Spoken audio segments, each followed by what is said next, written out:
Hello and welcome to another exciting episode of the Pashim Litcast. This is Ink and Imagination series जहाँ पर बात होती है हिंदी, अंग्रेज़ी, उर्दू क्रिएटिव राइटिंग की।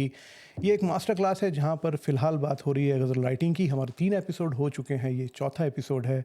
हमारे गुरु, हमारे उस्ताद अंबर खरबंदा जी ऑलरेडी यहाँ पर आ चुके हैं। उनकी क्लास, उनकी कक्षा सज चुकी है और मेरे साथ मेरी सहपाठी भी यहाँ पर मौजूद हैं।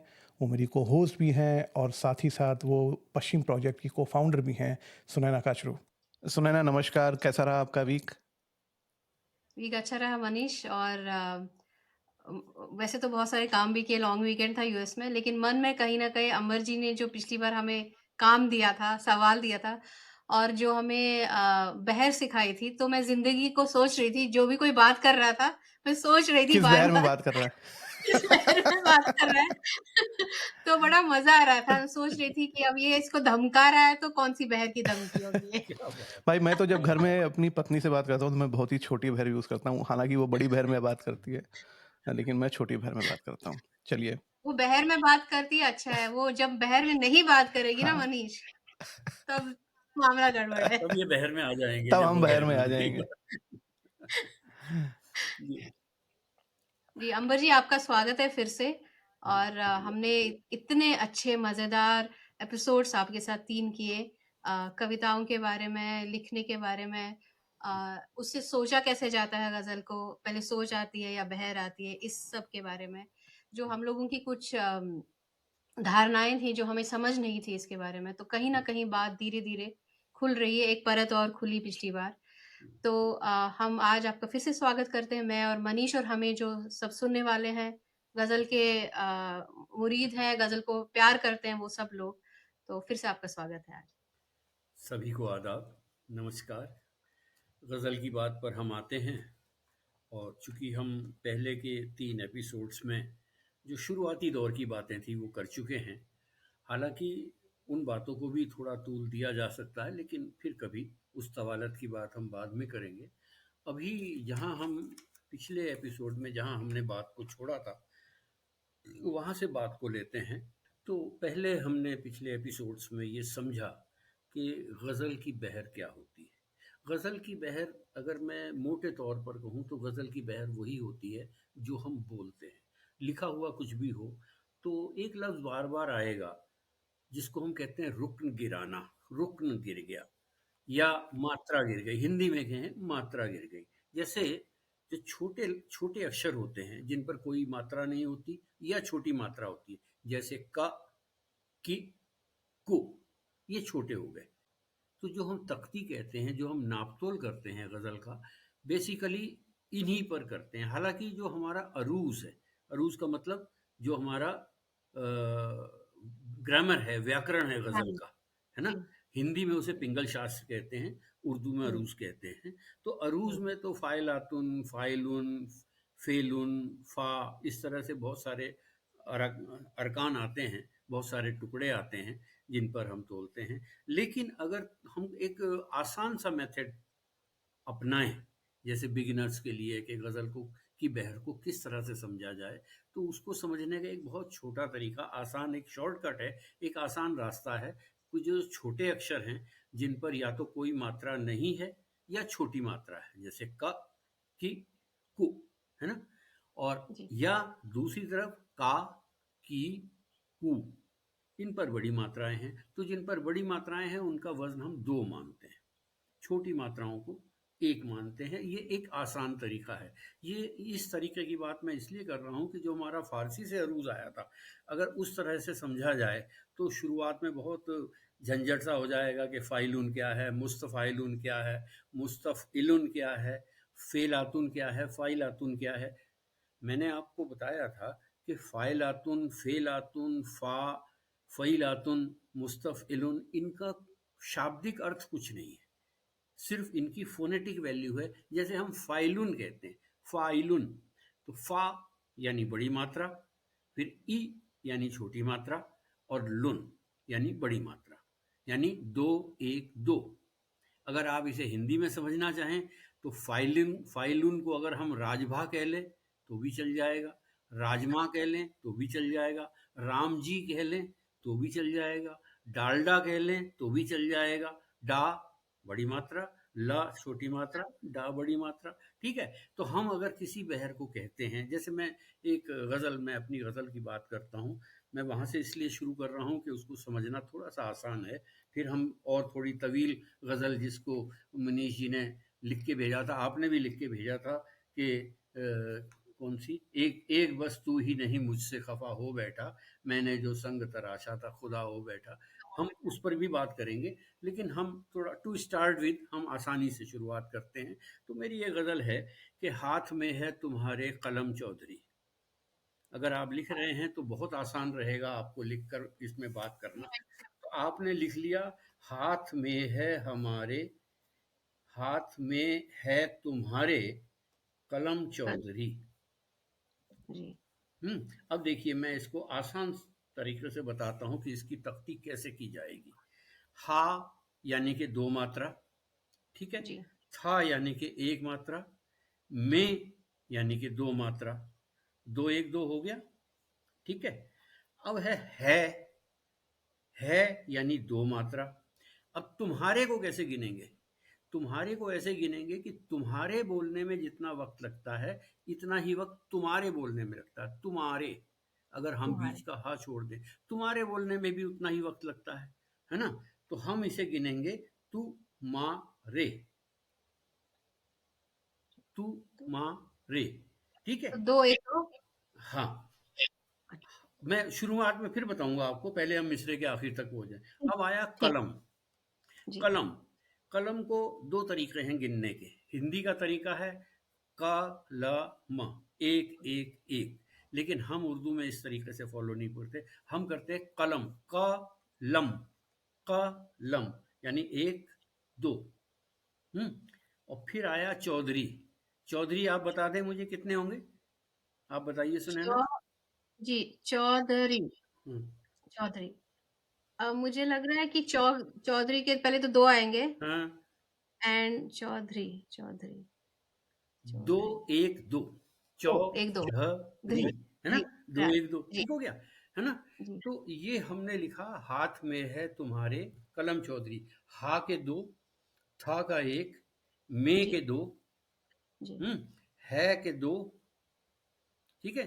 तुम्हारे में तू, हमारे तुम्हारे, तू का एक, माँ दो, रे के दो, कलम में एक और दो, हमारे कलम और चौधरी। अब आप देखिए, इसमें चार सेट बने हैं, दो एक दो, जी दो एक दो, दो एक दो, दो एक दो। जी जी जी यानी कि फाइलुन फाइलुन फाइलुन फाइलुन। अब मैं बोल के बताऊंगा, आप बहुत आसानी से इसे समझ पाएंगी। हाथ में है तुम्हारे कलम चौधरी, फाइलुन फाइलुन फाइलुन फाइलुन, चौधरी चौधरी चौधरी चौधरी, राजमा राजमा राजमा राजमा, डालडा डालडा डालडा डालडा। आ रहा ना समझ में? दो मात्रा, एक मात्रा, दो मात्रा, ठीक है। आसानी से समझ में आ रही है बात? अब मुझे ये तुम्हारे जो है तो है उससे पहले है कि दो है हाँ, तो के का एक देखिए, है ना देखिए, हाथ, हाथ में, दो एक दो, जी ठीक है। जी है यानी दो, जी ठीक है।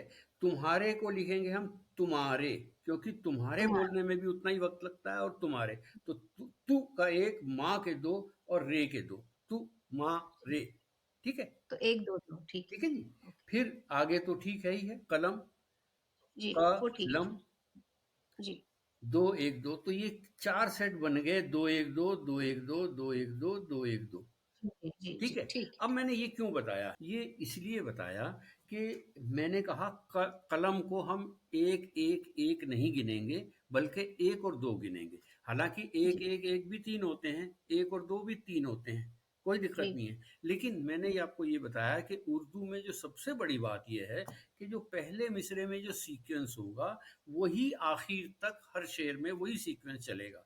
तो अगर चलेगा कलम को हम एक एक एक एक गिनेंगे तो गड़बड़ हो जाएगा, और बोलने में भी नहीं आता। हमारे बोलने का जो हमारा लॉजिक है वो कलम, है ना। चमन, च, चमन को हम च म ना नहीं बोलेंगे, चमन, च मन, ठीक है। जी तो अब इसकी दूसरी लाइन देखिए, दूसरी लाइन देखिए, जो भी चाहो, जो भी चाहो वो कर दो रकम चौधरी।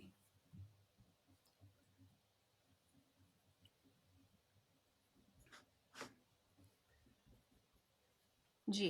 अब देखिए, जी मैंने आपको बताया था कि हमारे बोलने में जितना वक्त लगता है, देखिए मैं कैसे बोल रहा हूँ। जो भी चाहो वो कर दो रकम जो भी चाहो, भी मैंने भी नहीं भी बोला, छोटा छोटा जी, बोला ना। और वो को भी मैंने बोला है, जो भी चाहो वो कर दो रकम वो वो कर वो वो नहीं वो बोला, कर है ना, वो कर दो। है ना, हाँ, वो कर वो दो। कर दो तो अब इसको उसी हिसाब से जो के दो, भी का एक, जबकि लिखा हुआ दो है, जो भी, चा के दो, जी, हो का दो, वो का एक, वो, एक एक कर का दो का दो, र का एक, कम का दो, और चौधरी दो एक दो। दो। तो ये जी। कितने सेट बन गए? 4 सेट बन गए, दो एक चार दो के, सेम दो एक दो, 2 1 दो एक 2 दो। 2 1 2 2 1 टू 2 टू 2। वन टू फाइलुन फाइलुन फाइलुन फाइलुन फाइलुन फाइलुन फाइलुन, हाथ में है तुम्हारे, डालडा डालडा हाथ डालडा डालडा में है तुम्हारे कलम चौधरी। फाइलुन फाइलुन फाइलुन फाइलुन फाइलुन, अगर आप इसकी जगह कुछ और टुकड़ा जोड़ेंगे, फाइलुन फाइलातुन, फिर तो गड़बड़ हो जाएगी, आप नहीं बोल गड़बड़ पाएंगे, जाएगा है ना। जी, तो हमारी जो फोनेटिक वैल्यू है मिसरे की, लाइन की, वो ये बनती है इन दो मिसरों की। हाथ में है तुम्हारे, इस लय से आपको समझना इजी हो जाएगा। हाथ जी, में है तुम्हारे कलम चौधरी, जो भी चाहो वो कर दो रकम चौधरी। फाइलुन फाइलुन फाइलुन फाइलुन। हो गया क्लियर? तो जी, अब ये जो पूरी गज़ल आप कहेंगे तो मैं इसको पोस्ट कर दूंगा आपको, आप इसमें इसी हमारी पोस्ट के नीचे डाल दें तो व्यूअर्स को भी आसानी हो जाएगी। मैं पूरी जी पूरी गज़ल अभी आपको दे दूंगा। तो इसमें आगे जितने भी शेर होंगे, आंख जिसकी भी होती है नम चौधरी, फाइलुन फाइलुन फाइलुन फाइलुन, फाइलुन वो फाइलुन समझता है औरों के गम चौधरी, फाइलुन जी, फाइलुन फाइलुन फाइलुन। मेरा एक सवाल है जी, तो दोनों मिसरों का वजन सेम होना चाहिए दोनों बिल्कुल मिसरों का की बहर सेम होनी चाहिए बहर सेम होनी चाहिए, वज़न नहीं। वज़न में थोड़ा सा मैं आपको क्लैरिफ़ाई करना चाहूँगा कि वज़न तो वैसे भी लोग बराबर कर लेते हैं, जो मुझे नाम नहीं लेना चाहिए, लेकिन जो उर्दू गज़ल की जो उसकी जो एक प्रॉपर सीक्वेंस है उससे वाकिफ़ नहीं है, जो हिंदी कविता कर रहे हैं, मान लिया, या गज़ल को ठीक से नहीं समझ रहे हैं, वो क्या होगा कि देखिए, 2 1 2 2 1 2 2 1 2 2 1 2, ये हो गई टोटल 20। 5 5 के 4 सेट हुए ना, 20, जी है ना। अब कोई और इसमें लिखेगा तो हो सकता है वो 20 ऊपर वाले में भी कर ले, 20 नीचे वाले में भी कर ले, लेकिन हमारी गजल में जो खास बात होगी, 20 तो होंगी, उसका सीक्वेंस भी वही होगा। दो वो के सीक्वेंस नीचे भी दो वही पैटर्न होगा आएगा, एक के पैटर्न नीचे जो है एक वही आएगा, होगा। दो के नीचे दो आएगा। अब हम ये, अगर इसमें आप जरा सी भी तब्दीली कर लेंगे, हाथ में है तुम्हारे कलम चौधरी, जो भी चाहो कर दो वो रकम चौधरी, अगर मैं ऐसा बोल दूं, जो भी चाहो कर दो वो रकम चौधरी, तो इसका जो मेलोडी है वो खत्म हो गई। जी, जिसको हम कहते हैं गजलियत, गजल की जो गज़ल। स्पेसिफिक बात है वो गजलियत जी, है। जैसे मीठे की जो स्पेसिफिकेशन क्या है, मिठास, है ना। तो इसमें गजलियत इसे हम कहते हैं, कि गजलियत कहाँ चली गई। गजलियत यानी कि गजल का जो स्पेसिफिक गुण है, और इसमें तो बहर ही खारिज हो गई, बहर से खारिज हो गया। आप मैं मिर्ज़ा गालिब का एक मिसरा लेता हूँ कि आखिर आखिर इस दर्द की दवा क्या है। आपने सुनी है ना वो गजल, क्या है जी जी पहला जी मिसरा? बहुत ही दिले फेमस गजल नादान दिले अ, नादान तुझे हुआ क्या दिले दिले है? नादान नादान तुझे तुझे हुआ है क्या है, हुआ क्या है आखिर इस दर्द आखिर की दवा क्या है। अगर मैं इसे यूं कहूं कि दिले नादान तुझे क्या हुआ है, तो आप इसको गजल नहीं मानेंगे, आपको सुनने जी, में ही लग जाएगा, अरे यार ये क्या हो गया, दिले नादान तुझे क्या हुआ है ना, दिले नादान तुझे हुआ क्या है। हुआ क्या क्या है हुआ, मात्रा तो उतनी ही रही। अगर मैं कहूं कि तुझे क्या हुआ है या तुझे हुआ क्या है, मात्राएं तो बराबर रही, लेकिन उनका जी सीक्वेंस बदल गया, जी, प्लेसमेंट बदल गया। हमें प्लेसमेंट नहीं बदलना है। जी, तो मैं ये गज़ल आपको दे दूंगा। अब अगर आप कहें तो मैं उस गज़ल पर आता हूँ, उसको मैंने बाद में ले मैं एक लाइन में मैं समझ, अगर बीच बीच में मैं समझाने की कोशिश, अगर मैं ये कहूँ कि जो गज़ल है, गज़ल का जो कोर है वो उसकी फोनेटिक वैल्यू है, बिल्कुल, यकीनन, उसका कोर यकीनन। कोर फोनेटिक वैल्यू है, वो स्केलेटन है। उसके ऊपर आप फिर जो कहना चाहिए जो ख्याल है, जी। ख्याल उसका फिर मास और फिर बाकी का स्ट्रक्चर है, लेकिन उसका जो स्केलेटन है वो उसकी फोनेटिक वैल्यू है। इसमें बहर में अगर एक भी लफ्ज़ ऐसा आ गया कि जहाँ 2 आना चाहिए कि उसकी जगह 1 आ रहा है या 1 की जगह 2 आ रहा है, तो पूरी बहर से ये ख़ारिज हो जाएगा, ना तो आपको बोलने में मज़ा आएगा। देखिए, अभी हम पहले भी बात कर रहे थे पिछले एपिसोड में, लोग सुनते हैं कि गीत, लेकिन वो ये नहीं जान पाते कि ये गीत है या नज़्म है या गज़ल है या क्या है, वो नहीं जान पाते। हम जब इन स्पेसिफिकेशंस का ज़िक्र करते हैं, तो हमें धीरे-धीरे ये समझ में आने लगता है कि गज़ल क्या माँगती है, गज़ल की रिक्वायरमेंट्स। उर्दू में बोलूँ तो गज़ल के लवाज़मात क्या हैं, गज़ल के कवानीन क्या हैं, यानी गज़ल के कानून क्या हैं। कानून का प्लूरल है कवानीन। तो गज़ल के कवानीन, गज़ल के लवाज़मात क्या है। मैं जानबूझ के वैसी उर्दू का इस्तेमाल, आप भी चाहेंगे कि मैं शायद ना करूं कि लवाज़मात और कवानीन जैसे मुश्किल अल्फाज बोलूं। फ़िलहाल आगे हम बाद में देखेंगे। मोटी सी बात बता नहीं, रहा हूं कि आप बोलिए और उसके मानी भी बताते चलिए, तो उससे होगा ये कि हम दोनों की जो वोकैबुलरी है जी, वो बढ़ेगी, और जो हमारा कोर, जो हमारा जो बेसिक, जो मेन जो उसका मोटिव है इस इन क्लासेस का, वो ये है कि जो आम लोग हैं उन तक भी, उनकी भी वोकैबुलरी बढ़ेगी, और उन तक ये इतना आसान, मतलब इतना ऐसा भी नहीं रहेगा कि हम बात कुछ और कर रहे हैं, लेकिन एक वो आराम, मतलब आसान सी भाषा भी पहुंच जाएगी।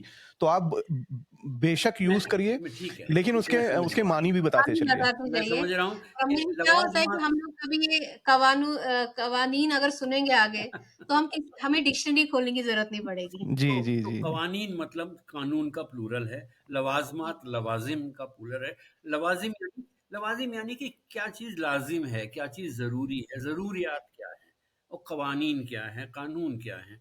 तो हमारे कवानीन गज़ल के जो हैं, वो ये हैं कि हमारी बहर में न सिर्फ़ मात्राएँ बराबर होंगी, उनका सीक्वेंस भी मतले से लेकर मख्ते तक एक जैसा होगा, बीच में कहीं वो सीक्वेंस ब्रेक नहीं होगा। ऐसा नहीं होगा कि 20 मात्राएँ तो आपने कर ली। मैंने अभी आपको एक मिसाल दी कि हुआ क्या है और क्या हुआ है। इसमें कोई, देखिए, मात्राओं की गिनती में तो कोई फ़र्क नहीं आया, लेकिन ये फ़र्क आ गया कि उसका जो सीक्वेंस है वो बदल गया। जैसे मैं आपको थोड़ा सा एडवांस कोर्स की तरफ ले जाऊं, तो हम जो लफ्ज़ बोलते हैं शहर, शहर यानी सिटी, तो शहर में हम शह और शाह और हा को एक साथ बोलते हैं और रा को अलग बोलते हैं। शहर यानी कि दो, एक।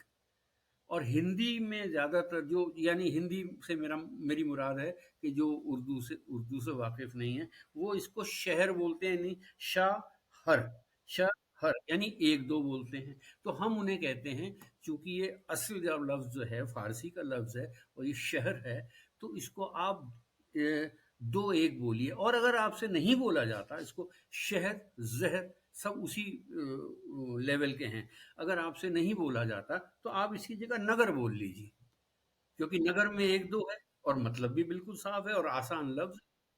नगर हिंदी का शब्द है, सब समझते हैं। तो शहर बोलना ज़रूरी नहीं है आपको। अगर शहर बोलने में आपको दिक्कत होती है तो आप नगर बोल लीजिए।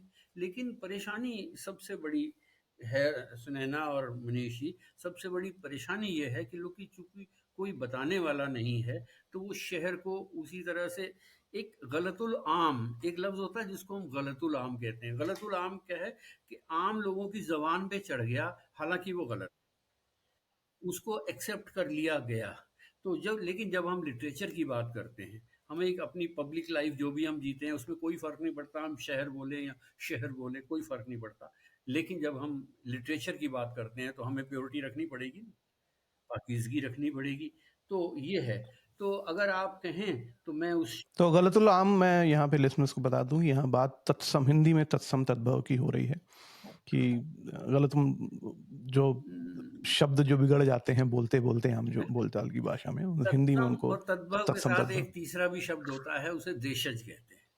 देशज, देशज, जी, देसी बिल्कुल सही, भाषा, बिल्कुल सही। देसी भाषा और देश की उसी का भाषा। एक रूप जी, है ना? वो जी, बिगड़ते-बिगड़ते वहाँ तक पहुँच जाता है। मैं आगे किसी एक एपिसोड में आपसे बात करूँगा, हमारे बहुत सारे अल्फाज ऐसे हैं जिनका मतलब कुछ और था। जैसे जैसे मैं चलिए एक मिसाल पे बात खत्म करता हूँ, इसको जो हम एलोबरेट बाद में करेंगे, विस्तार में बाद जी, में बताएँगे। जैसे एक लफ्ज़ है गरीब। गरीब। गरीब का मतलब हमारे यहाँ था, सही भाषा में मतलब था, जहाँ से लफ्ज़ फ़ारसी से आया।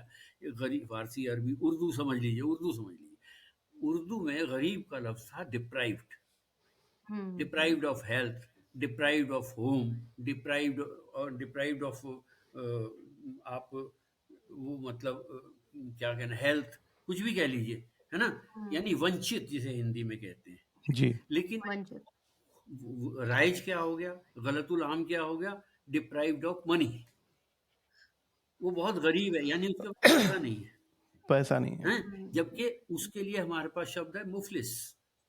जी। जिसके पास जी, पैसा नहीं है उसके लिए शब्द है मुफलिस। गरीब तो हम ये भी कहा जाता है, हम इतिहास को पढ़ते हैं, हम अकबर अकबर बादशाह को भी हम गरीब कहा कि उसको हम संतान जो सलीम के रूप में बहुत जी, दुआओं के बाद मिली थी, तो हमने उसको भी गरीब कह दिया।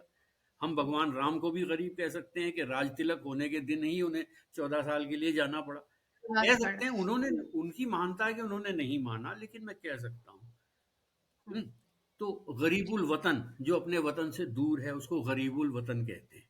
गरीब नवाज़ भी बोलते हैं ना ख्वाजा मोइनुद्दीन हाँ, चिश्ती को। गरीब नवाज़ जो गरीबों को नवाज़ता है, जो गरीबों हाँ, का लेकिन ख़्याल गरीब रखता है। तो फिर लेकिन उनके पास जाने वाले लोग तो सिर्फ़ मुफ़लिस नहीं होते ना, नहीं, नहीं, उनको और नहीं, भी नीड नहीं, है। नहीं।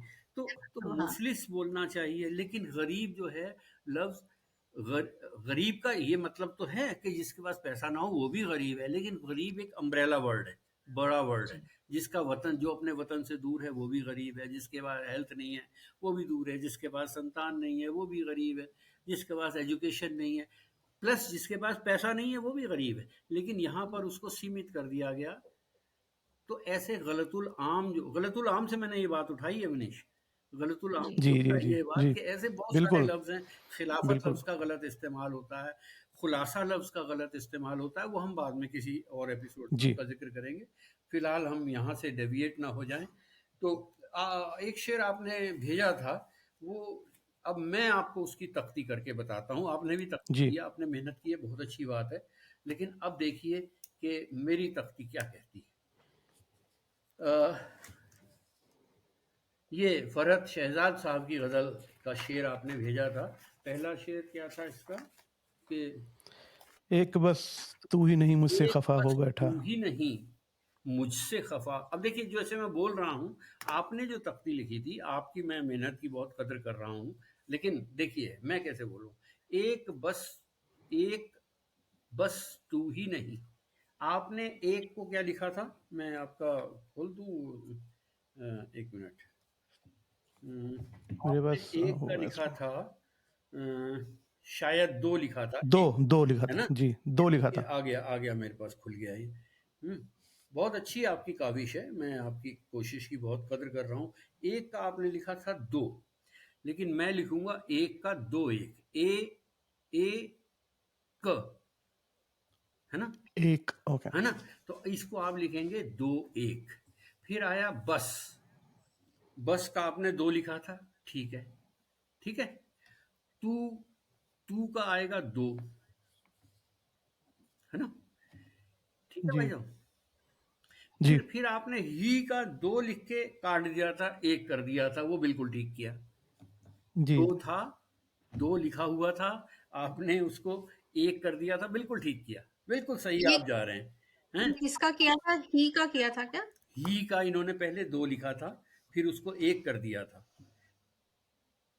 ठीक। हैं? तो एक बस तू ही, दो तो एक दो दो, एक एक यानी दो एक, बस का दो और तू का दो, यहां तक कर रहे हैं। फिर जी, नहीं, ही नहीं, ही का एक, और नहीं के आपने दो लिखे थे, नहीं, नहीं के होगा एक दो, तो एक एक दो। ना ही।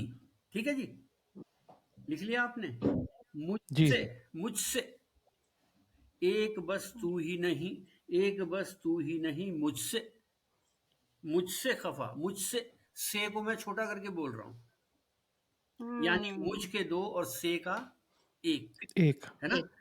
खफा बिल्कुल क्लियर है, एक और दो, खफा। जी। हो दो, बै दो और ठा दो।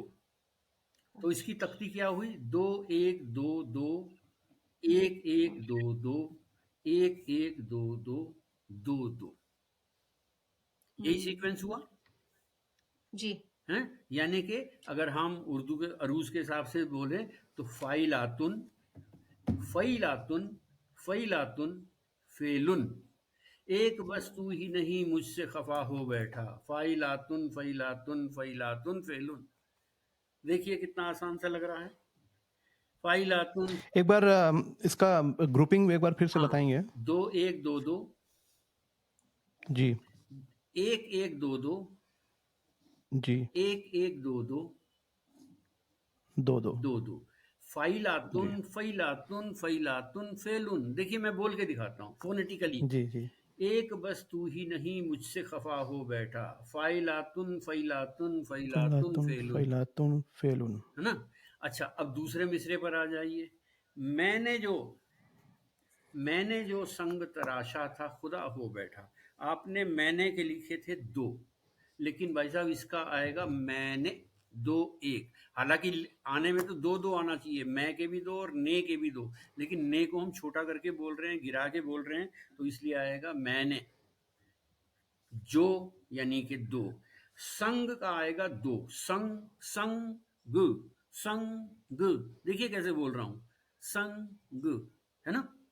जो आधी ऊपर बिंदु लगा हुआ है उसकी भी काउंटिंग हो रही है क्योंकि वो बोला जा रहा है, बोला जाए। जी। संग है, दो एक, ठीक है जी।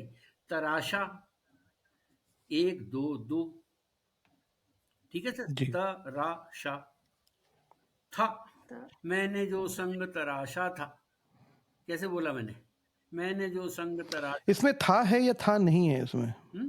नहीं नहीं ठीक है, आई थिंक नहीं मैंने आई जो थिंक संग तराशा था खुदा हो बैठा, बिल्कुल ठीक है। नहीं, मेरे ख्याल से इसमें था नहीं है। मैंने मैंने जो जो संग संग तराशा तराशा, खुदा हो बैठा। नहीं फिर वो होगा, मैंने जो संग वो तराशा होगा, वो हाँ। खुदा हो बैठा, वो खुदा हो ऐसा बैठा। होगा। हम्म। ऐसा होगा, एक मात्रा तो वहां चाहिए ना हमें। हम चाहिए। फिलहाल था को ही ले रहे हैं, मैंने जो, जी। तो मैंने दो एक, जो के दो, संग के दो एक, तराशा का एक दो दो, था का हमने एक लिया है का भी दो। अगर यहाँ है होगा या वो होगा, मैंने जो संग तराशा वो खुदा हो बैठा, वो छोटा वो करके बोल खुदा रहा हूँ हो। ना, खुदा जी। एक दो, खुदा, ठीक है सर, एक दो, कोई कंफ्यूजन तो नहीं है। नहीं। जी नहीं। हो यानी दो, बै दो और ठा दो। अब इसका ग्रुपिंग देखिए, दो एक दो दो, एक एक दो दो, एक एक दो दो, दो दो। ऊपर वाली लाइन से मिलाइए, मैंने जो जी। संग तराशा था है जी, ये नेट पे भी रेख्ता में भी यही दिखा रहा है, अच्छा था। था दिखा रहा जी। है। इसको रेख्ता में खोल दिया है, मैंने जो संग तराशा था खुदा हो बैठा। खुदा। वो भी चलता, मैंने जो संग तराशा वो खुदा हो बैठा, ये भी चल जाता, लेकिन जो फरहत शहजाद साहब ने लिखा है वो था लिखा है, था ठीक है। जी। तो अब आपने इसकी ग्रुपिंग देख ली, दो एक दो दो, एक एक दो दो, एक एक दो दो, दो दो, हैं। अब अगर आप इसके बाकी के अशार की तख्ती करेंगे, उठ के मंजिल ही अगर आए तो शायद कुछ हो, हाँ, लिखने की जरूरत शायद आपको नहीं है। अब आप सुनिए, जी। लिख लेना बाद में। जी। उठ के जी। मंजिल, उठ के मंजिल, मैं क्या बोल रहा हूँ, उठ के मंजिल, यूं नहीं बोल ठीक रहा है। हूँ, उठ के मंजिल नहीं बोल रहा हूँ, जी। है ना जी। उठ के उठ मंजिल। के मंजिल ही अगर आए, जब मैं इसे फ्लो में बोलूंगा तो इसमें तीन जगह के को दो की जगह एक किया गया है, और ही को दो की जगह एक किया गया है, और तो को दो की जगह एक किया गया है, के ही तो। देखिए मैं बोलता हूं, आपको बिल्कुल क्लियरली आप समझ पाएंगे। उठ के जी। उठ के मंजिल ही अगर आए तो शायद कुछ हो, ठीक है। अब अगर जो फोनेटिकली नहीं चलेगा, वो ही को भी दो मानेगा, के को भी मानेगा दो, और तो को भी दो मानेगा, क्योंकि लिखा हुआ ऐसे ही है। लेकिन हम गजल को इस रूप में नहीं लेते हैं, बहर इसकी जो है, उठ के मंजिल ही अगर आए तो शायद कुछ हो। आप भी बोलेंगे तो शायद कुछ हो। आप यूं नहीं बोलेंगे।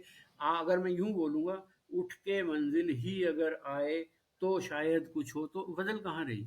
उठ के मंजिल जी। ही अगर आए तो शायद कुछ हो, शौक मंजिल तो मेरा आबला पा हो बैठा। शौक आंवला मंजिल। पाव अब बेटा। देखिए, यहाँ यहाँ एक बहुत बड़ा फर्क है सर। यहाँ यहाँ एक बहुत बड़ा फर्क है। शौक मंजिल लिखा हुआ है के, तो इसको लोग दो मान लेंगे, लेकिन ये दो नहीं है। क्यों? ये कंजंक्शन है, शौक और मंजिल को मिलाया गया है। तो शौक ए डैश लगाते हैं मंजिल। ना बीच में, हैं? जी जी। शौक, इजाफत बोलते हैं उसको, इजाफत, इजाफत। इजाफत कह लीजिए, शौक मंजिल, है ना? तो ये शौक नहीं है। जो इसको लिखा हुआ तो दो है, के दो लिखा है, लेकिन हम बोलते क्या है? शौक मंजिल। के को हमने जी छोटा तो जब हम इसकी तख्ती करेंगे तो शौक दो एक। यहाँ पर अक्सर गलती होती है, अक्सर जो नया गज़ल के बारे में जानने की कोशिश करते हैं, और जो नहीं, नया पुराना कुछ नहीं होता, खैर सबकी मेहनत अपनी जगह ठीक है। नया पुराना मैं गलत बोल गया। लेकिन जो गज़ल को गज़ल के तरीके से नहीं समझ रहा बहर से, वो गिनेगा शौके मंजिल, क्योंकि लिखा हुआ शौके जी मंजिल। या कुछ लोग वो एक और गलती करते हैं, वो लिखते हैं शौक और फिर लिखते हैं डैश, फिर लिखते हैं फिर लिखते हैं मंजिल। जी शौक मंजिल, है ना? तो ऐसा भी नहीं करना। लफ्ज क्या है? शौक मंजिल, यानी मंजिल का शौक। हाँ, जी शौक मंजिल तो मेरा आबला पा हो बैठा। तो मेरा जहां देखिए, मेरा नहीं बोल रहा हूं। अगर आप इस ढंग से गजल को पढ़ेंगे, आपके लिए तख्ती करना बहुत आसान हो जाएगा। कोई बहुत मुश्किल काम नहीं है। मैं किसी को डरा नहीं रहा हूँ, ना डरने की ज़रूरत है। शौक मंजिल तो मेरा आबला पा हो बैठा। सिर्फ आपको करना क्या है? आपको गज़ल को सुनना है अच्छे सिंगर से, और उसको दो चार बार मिसरे को दोहराना है। आप खुद तख्ती कर लेंगे। शौक जी मंजिल मैं तो मेरा एक्चुअली आबला पा हो बैठा। तो ये मेहंदी हसन साहब ने गाई है। जी। और अभी मैं जब सोच रहा हूँ अपने मन में, जो इनका जो पहला जो मिसरा है, हम्म, कि एक बस तू ही नहीं मुझसे खफा हो बैठा, तो बेसिकली ऐसे ही उन्होंने जी। गाया है। तो now I can relate to that. तो आज अगर मैं इसको, अभी मैं ड्राइव करते समय इसको मैं सुनूंगा 3-4 बार। और हाँ, आपको अभी जाना भी है। और इसमें अभी जी एक एक चीज़ का मैं और आपसे वो मैं थोड़ा सा करेक्शन चाहता हूँ। वो इसलिए कि सिर्फ आप ही नहीं, ये लफ्ज़ गलतुल आम हो चुका है, इसको लोग गलत ढंग से बोल। ये लफ्ज़ है मेहदी, मेहंदी नहीं मेहदी। है।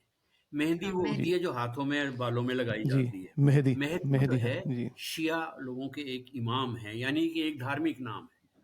जैसे उमर, मोहम्मद उमर, उम्र नहीं, उमर। और हम कहते हैं जी उम्र। आपकी क्या उम्र है, तो वो गलत बोल दिया जी हमने। आपकी उम्र क्या है, उम्र क्या है? उमर नहीं बोलना है। तो ऐसे ही इसको बोलना है मेहदी हसन साहब। मेहदी। हाँ, मेहंदी ना बोलिए मेहदी प्लीज। हसन।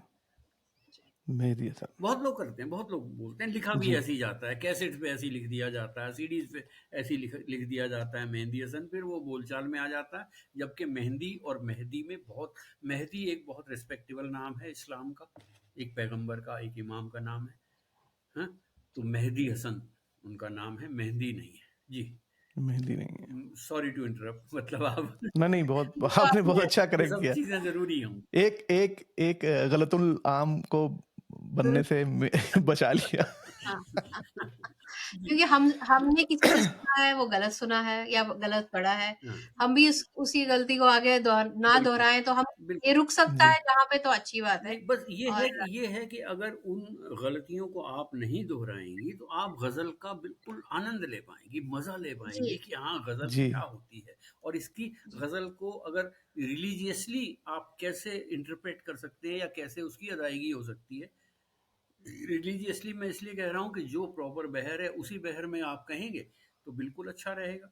जैसे अभी हम कह रहे थे कि शौक़ मंज़िल तो मेरा, तो भी मैंने गिराया है और मैं भी गिराया है। शौक़ मंज़िल तो मेरा, हैं? मेरा लिखा हुआ तो मेरा है, ठीक लिखा हुआ, लेकिन बोला कैसे जा रहा है? शौक़ मंज़िल तो मेरा आबला पा हो बैठा, है ना? तो इस हिसाब से आप इसकी आप ऐसा करें कि जो ये जब आप एक पोस्ट करेंगे तो इस गज़ल के 3 शेर, ज़्यादा मैं नहीं कहूँगा क्योंकि बाकी 2 शेर थोड़े से मुश्किल पड़ेंगे। मसलहत वगैरह वो लोग नहीं, थोड़ा-सा अभी शुरुआती दौर में हम कुव्वते गुफ्तार इन अल्फाज को छोड़ देंगे फ़िलहाल। पहला शेर, दूसरा शेर और चौथा शेर, है ना? इनको अगर आप डाल देंगे तो उसमें क्या है कि तख्ती जो इस प्रोग्राम में वाक़ई इंटरेस्टेड होंगे, जिनको गज़ल के बारे में जानने का थोड़ा-सा इश्तियाक होगा, तो वो इस पे कोशिश थोड़ी-सी कर लेंगे। जी, जी, और बिल्कुल। अमर जी, मेरी एक कुछ मैंने लिखा है, मैं आपको बाद में वो व्हाट्सएप पे भेज दूँगी। जी, भेजिए। एक बार उसे बस जी, देख लीजिए और जी। उसमें क्या अ, और दुरुस्त हम करना है। हाँ, उसको हम आई थिंक जो हमारा जो नेक्स्ट एपिसोड होगा, शुरुआत उसी से कर लेंगे and then we will move on. तो हम आई थिंक समय समय बड़ा बलवान है, तो समय की रिस्पेक्ट करनी चाहिए। बिल्कुल करनी तो चाहिए। समय का आदर करते हुए हुँ। हम आज का एपिसोड यहीं पर समाप्त करते हैं।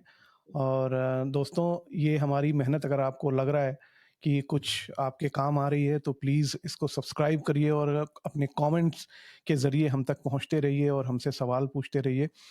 और हमारे उस्ताद जी यहाँ पर हैं, वो आपको सारे जवाबों का आपको रिप्लाई उसका मिल जाएगा।